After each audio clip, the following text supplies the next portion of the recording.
Welcome back to another unboxing video. Today I've got World Wonders for you, a game by Z Mendez, put out by Arcane Wonders. And I gotta tell you, this is a game I have been waiting for and watching since I saw coverage of it from Gen Con. And it finally showed up on my front step this past week, and I wanted to share with you a little bit what you can find on the inside.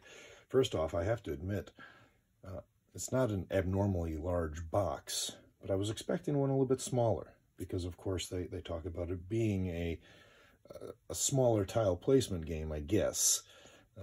But it's chock full of a lot of goodness, and that's probably why they need to go with such a large box. Again, not abnormally large, typical box size, just bigger than what I expected when it showed up. All right, when we take a look here, we start off, we've got the rule book. Rule book is not real lengthy. Lots of good examples in here, I think, to let you know what's going on.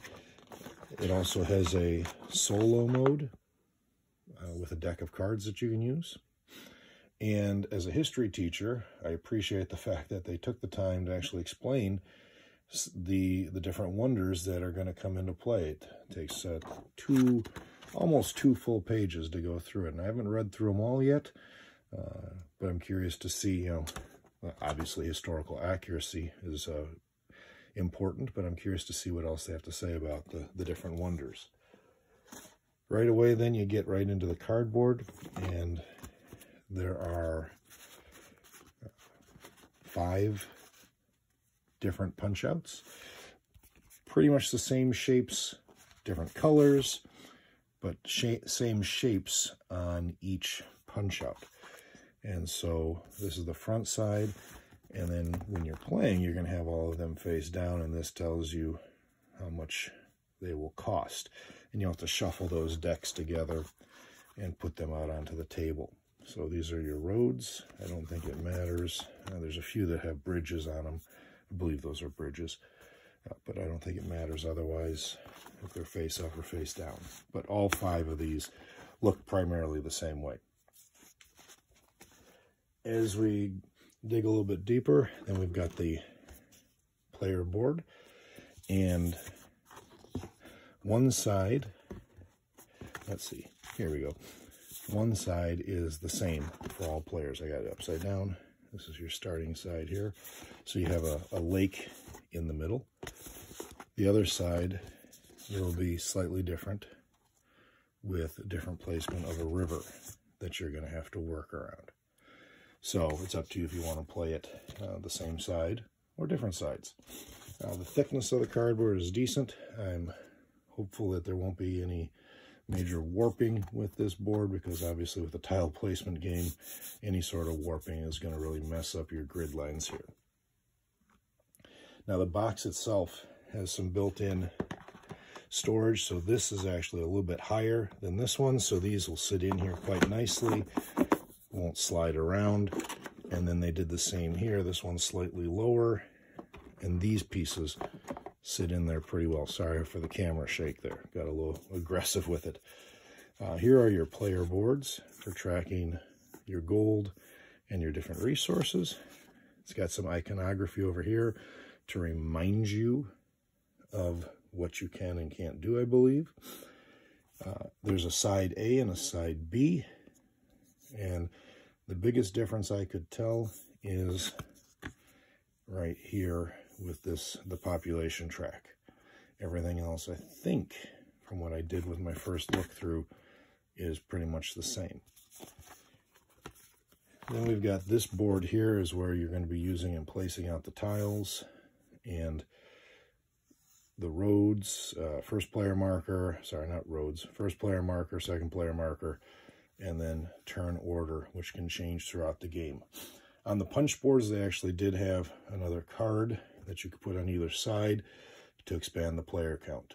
So this is, well, I'm not going to take a guess. I haven't read through the rules completely enough to remember.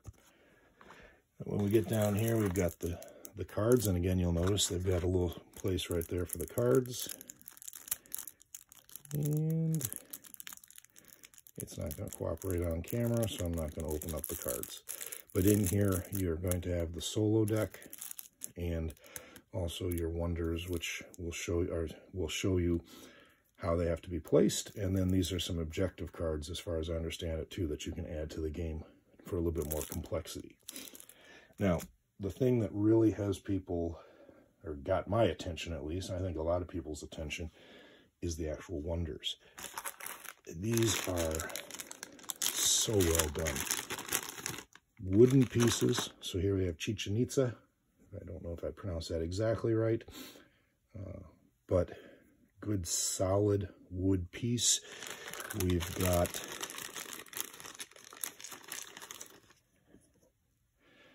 I believe that's Machu Picchu. Again, I'm hoping I'm saying it right, but it is, you know, they're not real heavy, but they feel solid. And you've got just bags and bags of these different wonders. I'm assuming that's the aqueduct. We've got some obelisks in here. Over here, we've got the pyramids. Granted, they're just white triangles, but a little touch to detail here. And you got 3 of those in this bag. And just amazing what they did as far as the detail on this. And then down here we do have wooden markers for keeping track of all of your resources as well.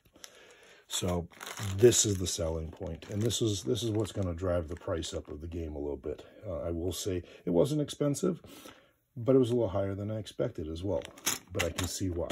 The quality of these pieces, you get your money's worth. That is for sure.